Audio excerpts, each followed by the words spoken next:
Now Mary stood outside the tomb crying.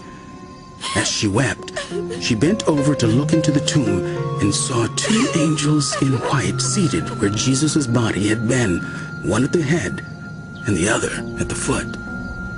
They asked her, "Woman, why are you crying?"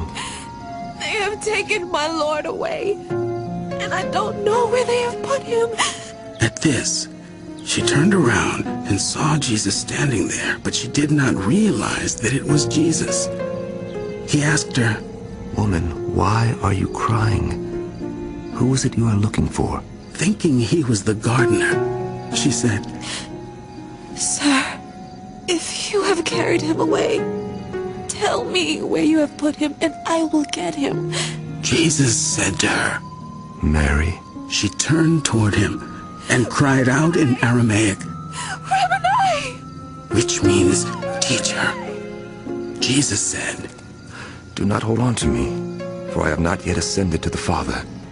Go instead to my brothers and tell them, I am ascending to my Father and your Father, to my God and your God."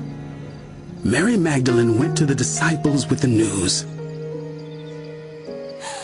"I have seen the Lord." And she told them that he had said these things to her.